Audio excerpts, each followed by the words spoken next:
Major funding for Presidential Conversations on the Constitution is provided by Horace W. Goldsmith Foundation and J.P. Morgan Chase, serving individuals, families, small businesses, and corporations around the world and in your community. Online at www.jpmorganchase.com.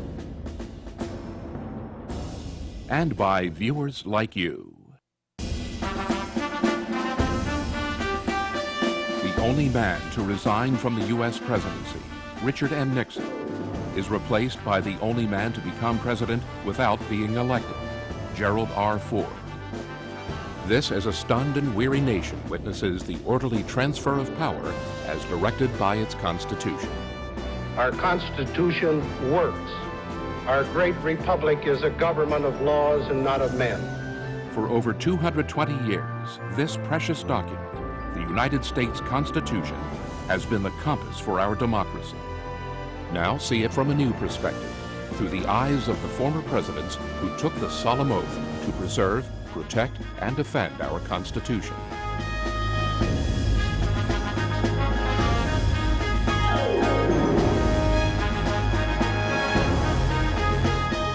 Now, from the National Constitution Center on Philadelphia's historic Independence Mall, your host, Cokie Roberts. The men meeting here in Independence Hall in Philadelphia convened in secret in the sweltering summer of 1787. They sometimes feared they could not reach the compromises necessary to create the framework for a new form of government. But they were politicians, and over the course of 100 days, they forged the deals and found the words to cobble together the document, a preamble and 7 articles of the Constitution which establish the 3 equal branches of our government: the legislative, the executive, and the judiciary. That they succeeded was, as George Washington said, little short of a miracle. John Adams called it the greatest single effort of national deliberation the world has ever seen. The 39 men who signed the document hurried out of here in September, not at all sure that they would succeed where it mattered, in the court of public opinion. 3/4 of the states needed to ratify, but the strong federal government called for by the framers deeply divided the country. By sometimes nail-bitingly close votes, enough states did agree, and the Constitution shakily created here so long ago remains the glue that binds Americans of all regions and backgrounds. Politicians today continue to look to the Founding Fathers for guidance, particularly those very few politicians who have served in the office established by Article 2. The executive power shall be vested in a President of the United States of America. As the candidates for president tell the voters what they plan to do in the next 4 years, the men who have been president know there's no way of predicting what events could occur to change the shape of history, and it's the Constitution that serves as the guide for presidents as they cope with changing circumstances. Of the 42 men who have served as president, only one, Gerald Ford, achieved the office without having been elected. We have made history here today. For the first time, we have carried out the commands of the 25th Amendment. In exactly 8 weeks, we have demonstrated to the world that our great republic stands solid, stands strong upon the bedrock of the Constitution. I wasn't elected by the people across the country, but I had been properly selected by Mr. Nixon as a nominee for vice president, and I, of course, had to go through committee hearings in the House, which were extensive. I had to go through Senate committee hearings, which were also very vigorous. So everything that happened to me was appropriate under the Constitution. So I had no reluctance to assume the office and to do my duties. The constitutional provision that put Ford in office was the relatively new 25th Amendment, ratified in 1967. Oddly enough, when I was in the House, I voted for it as a constitutional amendment and then was the beneficiary of it later. Of course, I remember when it was passed, it was after President Kennedy had been shot. Right. And there was no vice president during President Johnson's presidency. So that was the impetus for it. That is the kickoff to get it as a matter of a part of the Constitution. Ford was picked as vice president at a time the likes of which the nation had never seen. Richard Nixon's vice president, Spiro Agnew, had been forced by tax and bribery scandals to resign. In the 8 weeks between Ford's nomination by the president and his approval by majorities in both houses of Congress, the Michigan congressman faced scrutiny by 350 FBI agents who interviewed more than 1,000 people and produced 1,700 pages of documentation. In that same period, the courts ordered Nixon to turn over the White House tape recordings, and the president fired the special prosecutor investigating Watergate, causing the ouster of the Attorney General and Assistant Attorney General, the Saturday Night Massacre. The House of Representatives began official impeachment proceedings, and some Democrats in Congress urged their leaders to delay the confirmation of Ford as vice president, hoping to leave the office vacant so the Democratic Speaker of the House would become president if Nixon were forced out. Speaker Carl Albert insisted that the nomination go forward. When the vote came, I got a very favorable vote in the House and subsequently in the Senate. But because it was a new approach to getting a vice president, the Democrats very properly moved cautiously until they were sure that everything was being done properly and so forth.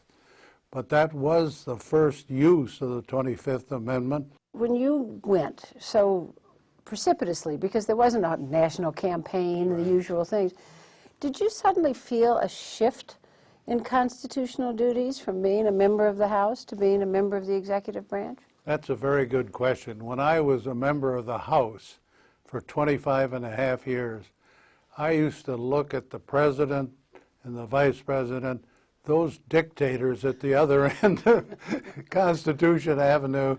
How can they be so arbitrary and difficult? Then when you shift from the legislative to the executive branch of the government, you're at the other end of Constitution Avenue, and you look at the Congress and say, why are all of those House and Senate members so irresponsible? Your perspective changes significantly. 10 months later, Richard Nixon became the first president in history to resign. With no precedent to guide him, Vice President Gerald Ford was then sworn in as the 38th President of the United States. Constitution of the United States. So help me God. So help me God. Congratulations, Mr. President.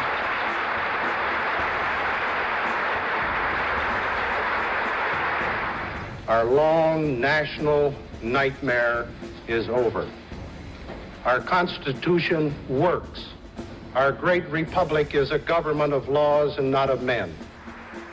When you did become president, you were keenly aware, you said many times, that you had not been elected by the people, and that you said at one point that it was a congressional as well as a constitutional mandate that put you in the White House.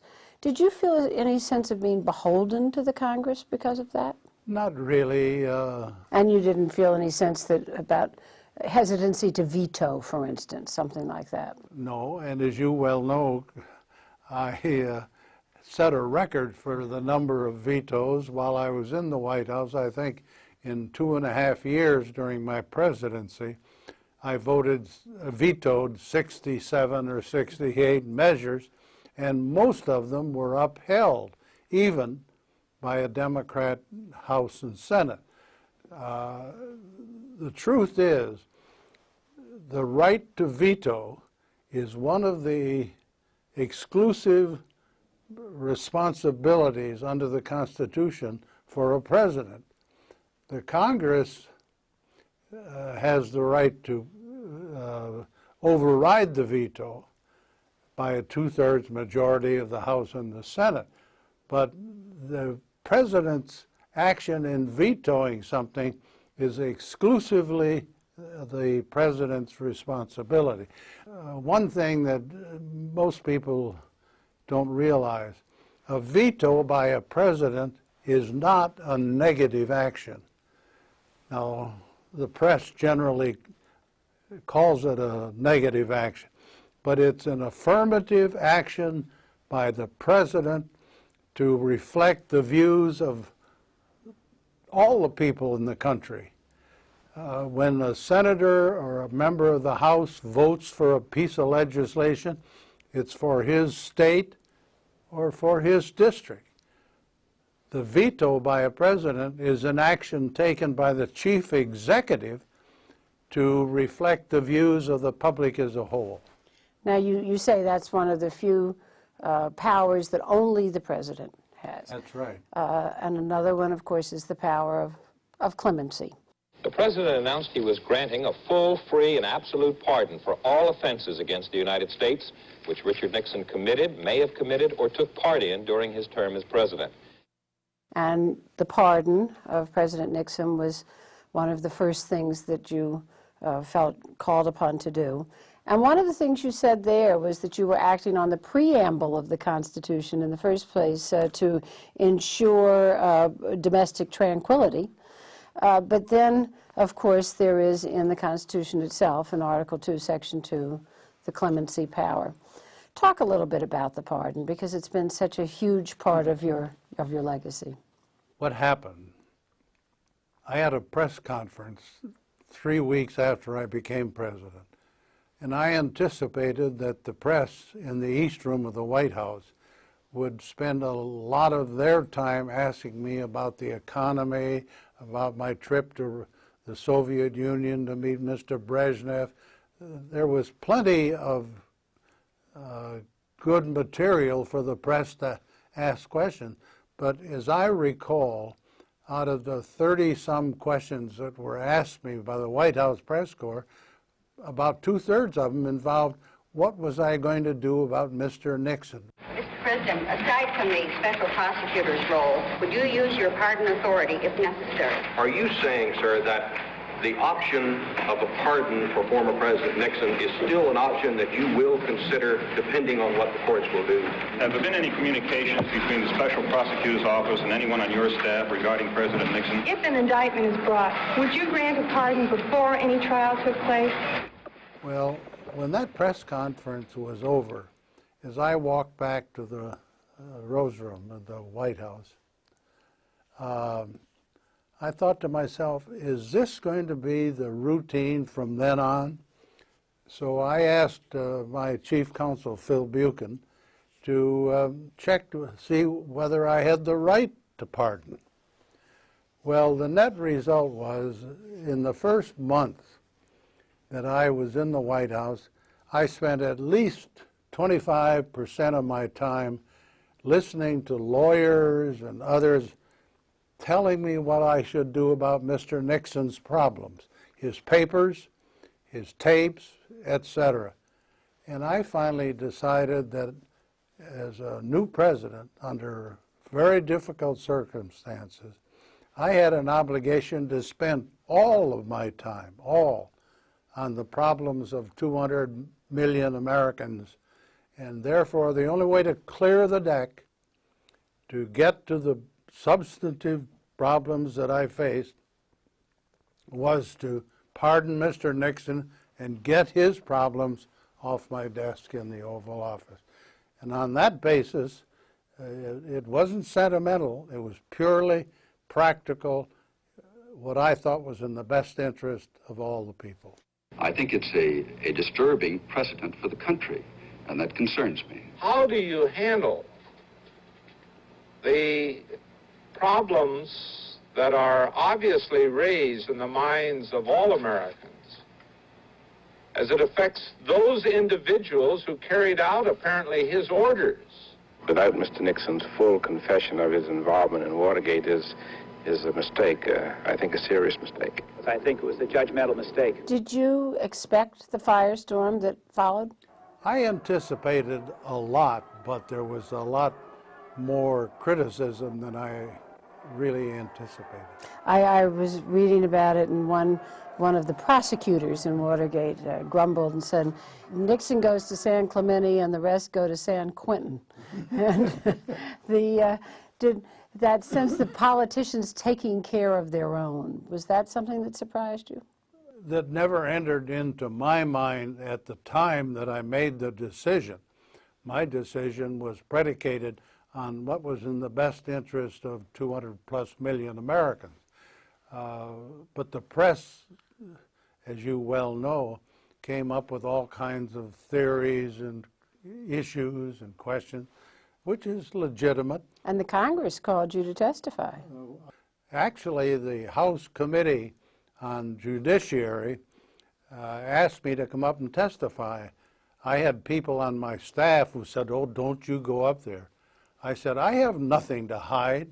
So I went up, took the oath, and testified for a full day before the House Committee on Judiciary, and I think that helped considerably in knocking down a lot of the criticism. The theory that there had been a deal made between you and President Nixon. And the suspicions that were created by the circumstances of the pardon which you issued, the secrecy with which it was issued, and the reasons for which it was issued, which made people question whether or not, in fact, there was a deal. May I comment there? I want to assure you, the members of this subcommittee, the members of the Congress, and the American people, there was no deal, period, under no circumstances. This whole question, though, of the pardoning power is an interesting one because it does seem to keep coming under criticism. When President Carter gave clemency to the Vietnam evaders, and then when President Bush pardoned people at the end of his presidency who were involved in the Iran-Contra situation, and certainly the end of President Clinton's presidency. Is a significant number, and some controversial people raised a lot of questions. Why is the pardoning power there? Why does the Constitution have it? I have not read the discussions about the pardoning power in the deliberations by our forefathers, but I'm told that they debated extensively, and there were many questions raised whether it should be absolute or whether it should be qualified by the right of the Congress to exercise veto. But in the final analysis, it is total. It cannot be challenged by the Congress or the courts. So it's an unusual provision in the Constitution.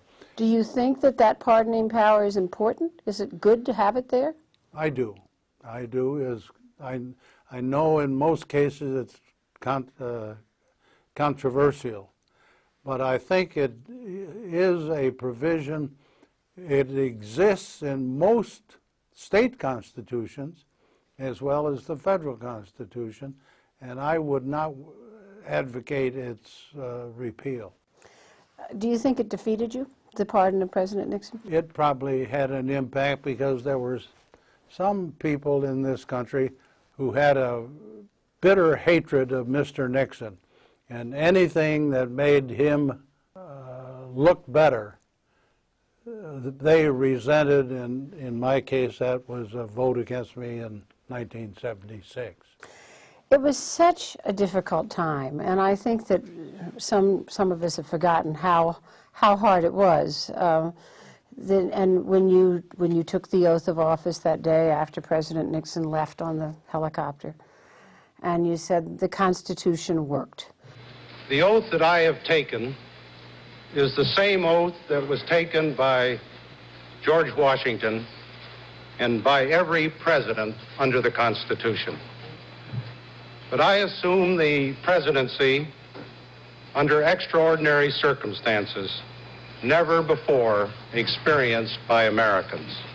I was living abroad at the time, and I remember a member of Congress coming over and saying, and this was in Greece, if you for a minute question the strength of American democracy, just keep in mind that the commander-in-chief was forced to leave office and not one soldier left his barracks to defend him. Now, of course, we just took that for granted, but isn't that extraordinary, and is it the Constitution that makes that happen? It's a clear indication that our Constitution works. There was no rebellion, there was no problem about succession. It was done properly. Our Constitution is a magnificent document. Now, most people don't remember their civics classes, but the Constitution is a system of checks and balances. You have the executive branch to carry out the law. You have the legislative branch to enact the legislation. And you have the judicial branch that interprets the laws. They are co-equal, coordinate branches of government. And we're so blessed that we have this Constitution. Now, occasionally we get comments, well, it's not very efficient. But our forefathers, they didn't desire to enact a constitution that was efficient and a money-saving thing. They were interested in something that protected freedom and liberty. And the net result is liberty and freedom prevailed over economics. On that balance of powers, at the time, again, of your accession, Senator Ervin, who of course had led the committee in the Senate, said one of the great advantages of three separate branches is that it's difficult to corrupt all three at the same time. As a result of Nixon's tenure, dubbed the Imperial Presidency, a Democratic Congress enacted two laws designed to wrest power away from the executive. One, the Budget and Impoundment Act, took away the power of the president to impound, not spend, money Congress had appropriated for various programs. I had mixed emotions. I was not in favor of an imperial presidency, but on the other side of the coin, I was not in favor of an imperiled presidency. And that's the major asset of our Constitution. There is a good balance in language between the three branches. Now, there are times, Koki, when a presidency is too powerful. For example, during World War II, when we were fighting on a global basis against Hitler and Mussolini, the presidency was all important and very dominant. But on other occasions, back in the Civil War era, the Congress was by far the more dominant, the more controlling. So even though the language is aimed at getting a perfect balance between all three branches, it doesn't happen that way in practicality, and that's understandable. But the good thing is that that practicality makes it workable. Now, the Budget Impoundment Act, which you mentioned, that was a pain in the neck, so to speak, to the White House because of the way that Congress could handle appropriation bills even after they had been enacted. Took away your ability to get rid of some of that spending. That's right. It limited the White House capability to save money, so to speak. Now, very controversial, but that was legislation that did, to a degree, upset the balance. It's still in effect. But Congress and the White House have gotten so they can live with it.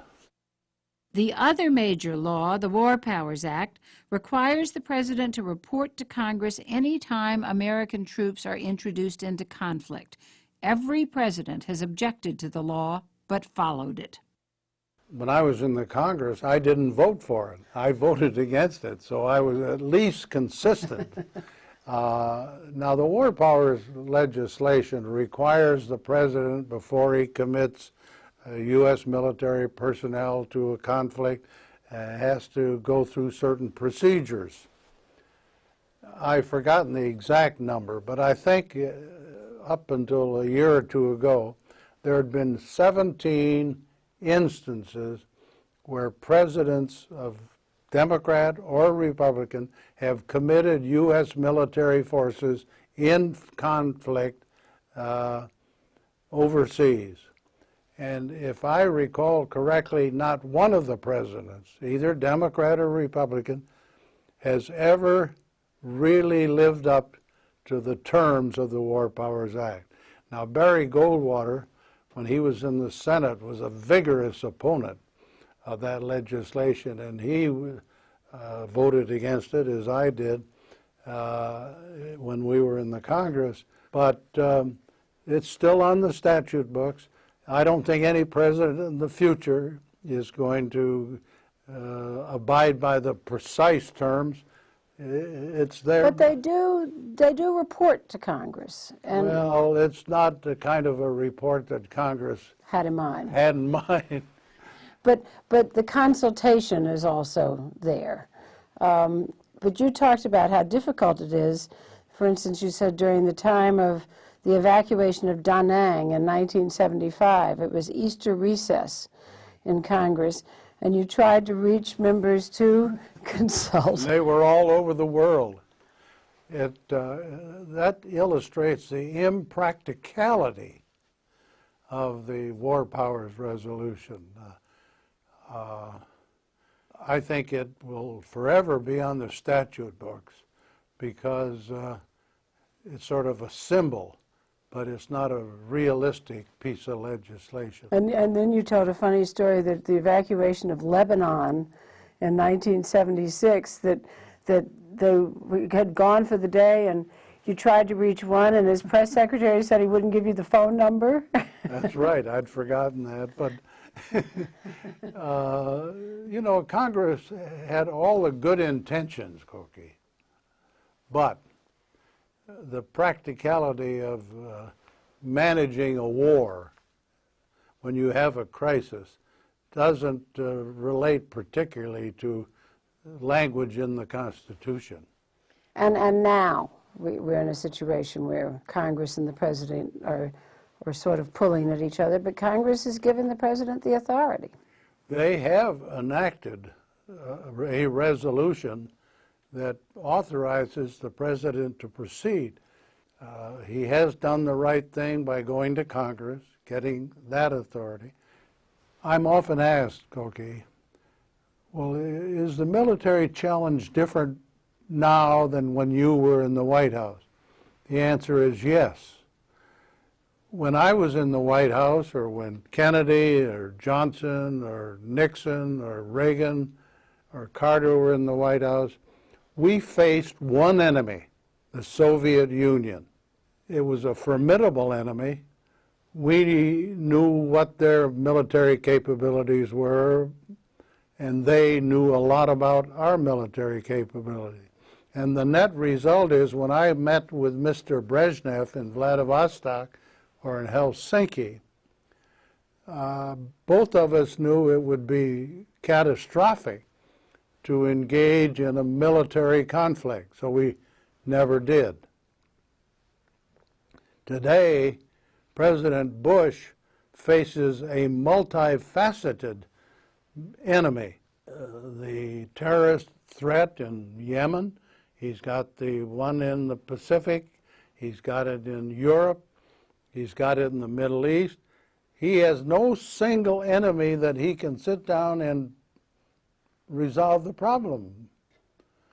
So this president has a much more difficult, more dangerous challenge than I or the others during the Soviet conflict. So I have sympathy for President Bush or whoever follows him. So you do think it's a good thing for him to go to Congress? You think that that presidents, when they're committing troops, that to get congressional authority is a useful thing? It depends on the circumstances, and you can't always foresee something happening that requires immediate action, something that would justify some delay. Now, when Mr. Truman in June of 1950 was faced with the North Koreans invading South Korea, he didn't have time to go through a congressional hearing, a congressional action. Now, he used the UN resolution as his justification, but that was only, I think, a cover-up. He committed U.S. military personnel overnight.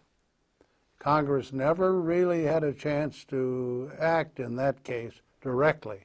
Do you think Congress will ever declare war again? They haven't since World War II. That's a good question. I hadn't thought. All the time I was in the Congress, and that was from 1949 until 73, we were never faced with the challenge to vote for or vote against a declaration of war. All the time that the war in Vietnam was underway, there was never a declaration of war. Now, you may remember that President Johnson at one point got a congressional action justifying his action, but it was not a declaration of war. The Gulf of Tonkin resolution. Right. But so that's a place where the Constitution seems to not actually be working right now. Congress really doesn't do that anymore. Well, circumstances change, and I think we have to recognize that the world is different than it was in 200 and some years ago. And what we have done has been effective in our national interest. A president, when he's faced with a military challenge, under the Constitution has the authority to commit U.S. military troops or forces. Even though it's not a declaration of war, it's a commitment of in our national interest. A declaration of war is a formality in some cases, as I'm sure it was in the World War II. Did you find Congress meddled too much in foreign policy from your point of view, from the Constitutional Office of the Presidency? It depended whether I was in the Congress or in the White House. If I was in the Congress, I thought presidents meddled too much in some of the details and got involved too deeply in the amount of money that they wanted. On the other hand, when I was in the White House, I thought those 535 members of the House and Senate were a pain. They were trying to run foreign policy when they were not equipped as an organization to do so. Then there were congressional investigations of executive departments, most famously Senator Frank Church's inquiry into the activities of the CIA, where he concluded that secrecy was invoked to avoid congressional scrutiny. I had reservations about that. There was a House committee along with the Church committee and the Senate. I thought they got into things that were inappropriate. They got into top secret matters that inevitably leaked, and that was not helpful to the execution of policy. But as a former member of Congress, I understood, because members of the House and Senate, both Democrat and Republican, they like publicity, and those leaking stories oftentimes make it possible to have a little publicity. you said at one point about this balance between the Congress and the executive, that it must lie in a frank recognition of the strengths and weaknesses of both the executive and legislative branches of government, in the institutional capabilities and limitations imposed by the Constitution and by common sense. Is it sometimes common sense that falls apart, not the Constitution? Well, I don't recall offhand an answer to that, but I'm sure there are cases, incidents, where you get a conflict between common sense and the language precise in the Constitution. Another difficulty for an American president, an American government, again built into our system that is different, is federalism. And you have the 10th Amendment reserving the rights to the states that are not in the federal Constitution. Does that make it hard to govern? The fact that sometimes you're blamed, for instance, for crime when you're a president, and it's really a state's issue. Well, we have 50 states, and they all are proud of their heritage and their operational capability. They like the money coming from the federal government. They don't like the limitations and restrictions that Congress often imposes on how that money should be spent. Now, I never served in the state legislature or in state government, so I'm prejudiced. I think if Uncle Sam makes the money available, they ought to have the prerogative, the right to put some limitations and controls. Now, that's not a very popular point of view when the governors get together and come down to Washington demanding more freedom. But from my point of view, I think Uncle Sam, if he puts the money up, he ought to have some control. It's a complicated document, though, this Constitution. And you presided over the bicentennial of the country when there was a lot of talk about the Constitution and who had been left out in the early days when the founders met. Do you see it as a living, growing document that has to keep including new people? From my study of the Constitution and having been a working member under it, I look at its history, and for a document that was drafted 200 plus years ago, it has a remarkable career of working on a day-to-day basis. Now, the amendment process gives us, we citizens, the right to change. And we've had 20-some amendments, as I recall. We had one that we repealed, prohibition. So we have a way of changing it if we want to. But on the other hand, our Supreme Court has been able to find a course where it can interpret the laws or the provisions of the Constitution, so we come up with workable answers. You're not a fan of amending the Constitution easily. I certainly am not, Cookie. I think it would be a mistake in an emotional era to make a drastic change in the Constitution. You said once, you said it's a good thing that it's hard because otherwise our sacred Constitution might more nearly resemble the bylaws of your local garden club. But there are always these impetuses, a balanced budget amendment to the Constitution, a term limits amendment to the Constitution. But those are things that you have fought against. Fortunately, the Congress has never succumbed to term limits. Term limits would be the worst thing I can imagine. If you had term limits, you would turn the government over to the bureaucrats, to the lobbyists, and to the staff of the members of Congress. and I can't imagine a worse group to run the country. I want the elected people, and you can throw them out if you want to, the House every 2 years, every 6 years for the Senate. But term limits are fundamentally unsound, and I hope and trust we can eventually get rid of all of them.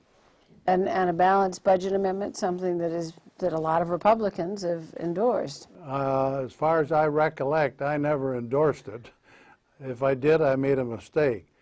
I voted for appropriation bills that I hoped would result in a balanced budget. But I never was in favor of one of these ironclad impositions of a balanced budget, because that's an impractical solution to a serious problem. When I think about it and think about this question of amendments to the Constitution, when they're used to expand rights, they tend to be desirable, and when they're used to contract rights, not. And Mrs. Ford, for instance, was very interested in expanding the rights of women under the Constitution for the Equal Rights Amendment. I know that story very well, because I had a lot of pressure, not only politically on the outside, but in our own family. Mrs. Ford was a very ardent supporter of equal rights for women.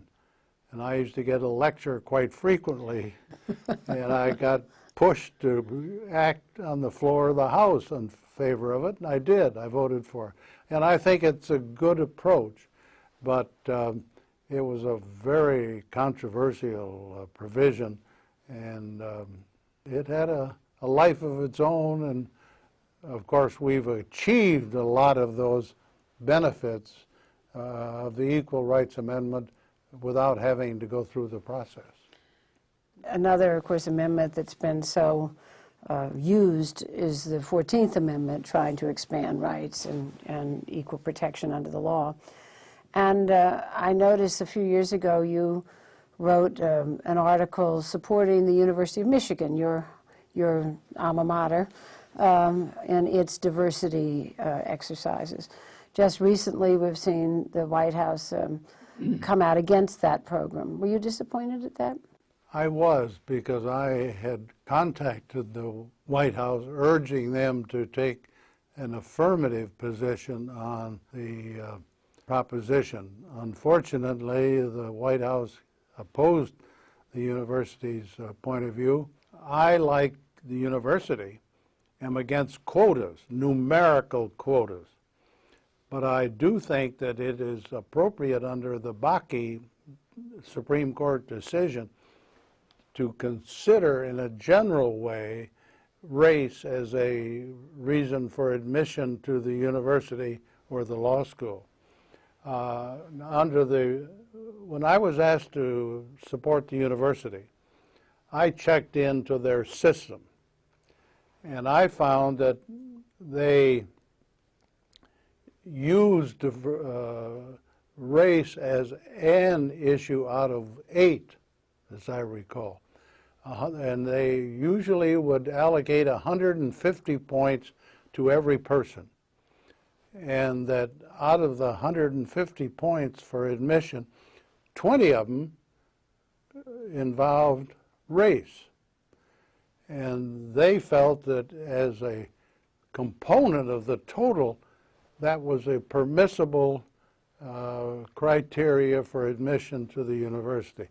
I happen to think that diversity in the student body is beneficial to not only those who are Hispanic or those who are Black Americans, but to everybody in the student body. So, and as far as you're concerned, it is constitutional. I think it's a constitutional approach. Now, it's interesting, in the Bush administration, as I understand it, Colin Powell and Condoleezza Rice differ with the president on this, so I think I'm in pretty good company. The Supreme Court did, in fact, rule that universities could consider race as a factor in creating a diverse student body. The other issue that's likely to come down the pike soon is nominations, and probably a Supreme Court nomination or two. your justice, who is still there, Justice Stevens, was your one shot at this, and you managed to ignore the loud voices in both parties when that nomination came along. Why did you decide to do that? Well, my Attorney General was Ed Levy, former Dean of the University of Chicago Law School. As my Attorney General, when the vacancy appeared, I asked him to give me a list of maybe 10 who might be potential Supreme Court justices. And he came up with some professors and some working lawyers and some judges. And on that list was John Paul Stevens, who had been a district federal judge and had been a CCA federal judge. And I finally winnowed it down to Justice John Paul Stevens and one or two others. And Ed Levy and I spent a weekend going over papers of each one of them. And on the basis of that analysis, both Ed Levy and I agreed that John Paul Stevens would make a first-class justice. Now, I didn't ask him how he was going to vote on this, how he was going to vote on that, but I knew enough about his legal training and his legal experience and his legal action that I was confident he'd be a good member of the Supreme Court. And here it is almost 30 years later. That's right. And he's still there. It shows how a president lives on after he leaves the White House. Have you been pleased with his tenure? I've had some differences with him, but he has a job to do as he sees fit, and I've never been critical publicly of his decisions. He has turned out to be one of the more liberal members of the current court, which is different than I envisioned, but he's a very good legal scholar, and I support him. And of course, the court has changed as well. Considerably. I mean, when he replaced Justice Douglas, he couldn't have been considered a liberal at that time. No, not as far as Douglas is concerned. You wanted so hard in your tenure in the White House, and the pardon was part of this, to restore faith and trust in government. We still see people not showing up at the polls for an election and thinking that money rules everything in politics. Is there any way around this? Unfortunately not. Let me illustrate. When I was in the Congress, there was a great demand publicly to change the Constitution so 18-year-olds could vote in federal elections. I agreed with that. The Congress passed a constitutional amendment moving the voting age from 21 to 18. We were guaranteed that if we did that, 18-year-olds, 19-year-olds, 20-year-olds would go to the polls in huge numbers. Unfortunately, that age group from 18 to 21 has the worst voting record of any segment of our society. That's a terrible disappointment. They have the biggest stake, and they have the least interest in participating. Now, as a nation, we don't do very well, because in the last presidential election, I think only 50% of the Americans as a whole who were eligible to vote voted. But the younger people were the poorest of that group, and I think that is most unfortunate. When you ran in 1976, it was the 1 year that the campaign finance law was really in effect, and then the Supreme Court said it was against the First Amendment. Did it help to run with those limitations? I mean, how much is money the problem? Money is a problem if it's given for the wrong reasons. If people give money to politicians to get a favor returned, that's fundamentally wrong. Now, I don't know how you can control that, But in the last few elections, it has been a bad trend to have so much money made available to candidates and so forth. Let me illustrate. The first 11 elections I had for Congress, I spent $10,000 for each election for my campaign. The last 2 elections, I had a very attractive Democrat lady lawyer. I thought she was going to really give me a hard time. So I spent $20,000. In that same district today, or in the last election, both the Democrat and Republican candidates spent over $500,000. I don't know where they spend it all. They say television, radio, etc. But it's wrong for a candidate for Congress to have to raise that kind of money. It's fundamentally, I think, wrong morally. Well, and does it also keep some people out? Would you be able to run for Congress in the, as the boy you were then? Well, when I first ran in 1948, in our district then, it was a Republican district, so you had to win in the primary. I think I spent about $8,000 in the primary, very little in the general election. But Betty and I had just gotten married, so we went to Congress we borrowed most of the money because I was a challenger and I had no background.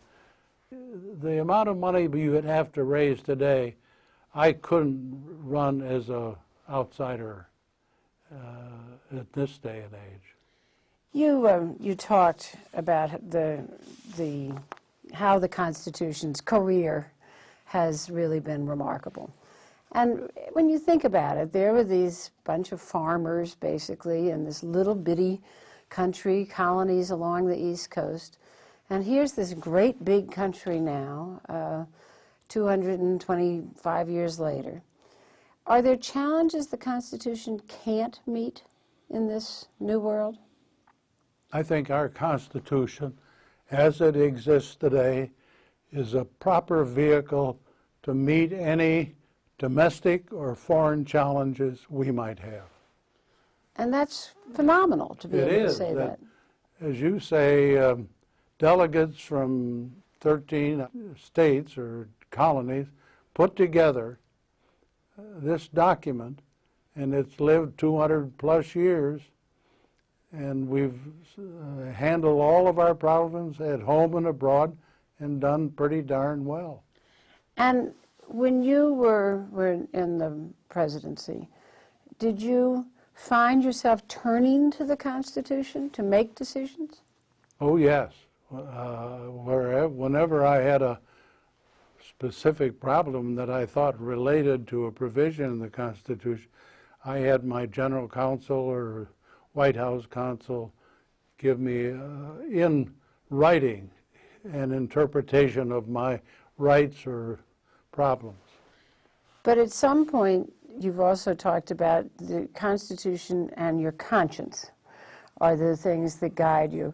At some point, do you stop reading the Constitution and start saying your prayers? Absolutely. I say my prayers every night, and I'll never forget the night before I took the oath of office. I held Betty's hand, and we repeated together our Proverbs, etc.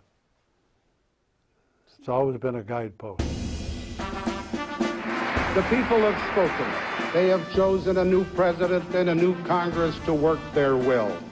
I congratulate you, particularly the new members, as sincerely as I did President-elect Carter. In a few days, it will be his duty to outline for you his priorities and legislative recommendations. Tonight, I will not infringe on that responsibility, but rather wish him the very best in all that is good for our country. I want to thank my predecessor for all he has done to heal our land. Gerald Ford's attempt to win election as president in 1976 failed, at least in part because of the pardon he had granted Richard Nixon. He lost to Georgia Governor Jimmy Carter by only 2% of the vote. But Ford rests certain that he did the right thing by removing the debate over Nixon's fate from politics. Thank you for being with us. I'm Cokie Roberts.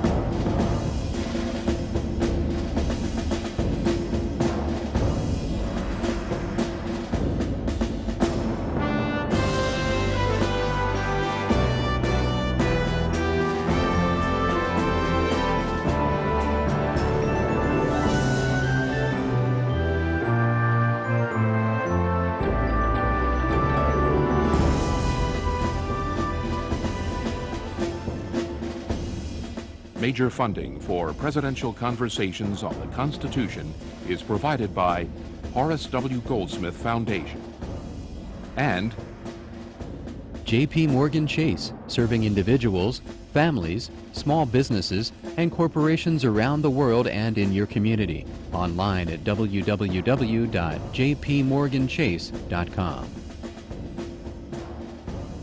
and by viewers like you. To learn more about this program online, go to whyy.org.